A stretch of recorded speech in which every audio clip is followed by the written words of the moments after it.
అందరికీ నమస్కారం అండి.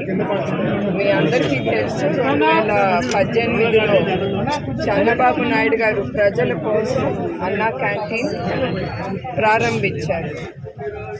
ఇది అందరికీ అందుబాటులో ఉండాలని 5 రూపాయలకే ఒక భోజనం అని ఆయన స్టార్ట్ చేశారు.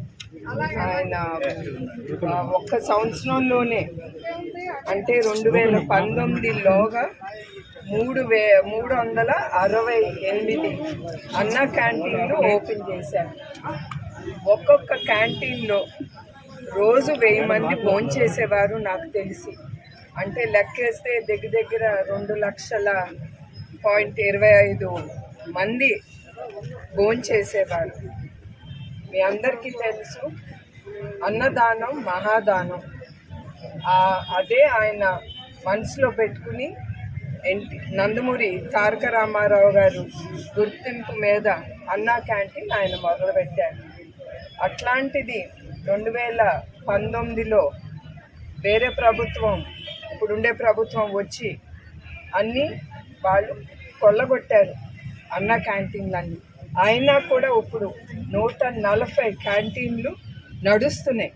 అది టీడీపీ వాళ్ళు కావచ్చు, బయట ప్రజలు స్వచ్ఛతంగా వచ్చి వాళ్ళు స్పాన్సర్ చేసుకుని అన్నా క్యాంటీన్ ప్రజలకి భోజనం పెడుతున్నారు. ఆ దాతలందరికీ నా కృతజ్ఞతలు. థ్యాంక్ యూ అండి. అట్లానే ఆ ఒక్క సంవత్సరంలో 7,7.25 మంది భోంచేశారు. అది ఉండుంటే ప్రజలకి చాలా అందుబాటులో ఉండేది. సో నేను కోరేది ఏంటంటే తప్పకుండా నేను చంద్రబాబు నాయుడు గారు పవర్లోకి వచ్చినప్పుడు ఆయన తప్పకుండా ఇది ప్రారంభిస్తారు. మంగళగిరిలో లోకేష్ గారు కానీ, కుప్పంలో చంద్రబాబు నాయుడు గారు కానీ మొదలు పెడితే అది కూడా ఆపారు. కానీ ఎవ్వరూ వెనక అడుగు వేయలేదు. వాళ్ళే కాదు, తెలుగుదేశం కార్యకర్తలు కానీ, తెలుగుదేశం సింపథైజర్స్ కానీ ఎవరు వెనక అడుగు వేయలేదు. అందరూ ధైర్యం చేసి ఈ అన్నా క్యాంటీన్ ముందుకు తీసుకెళ్లారు. అది మా తెలుగుదేశం బిడ్డల గొప్పతనం.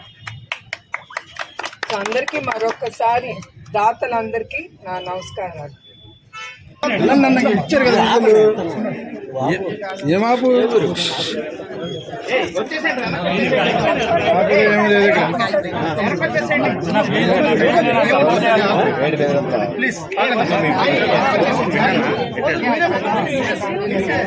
రమ్మా తెచ్చమ్మా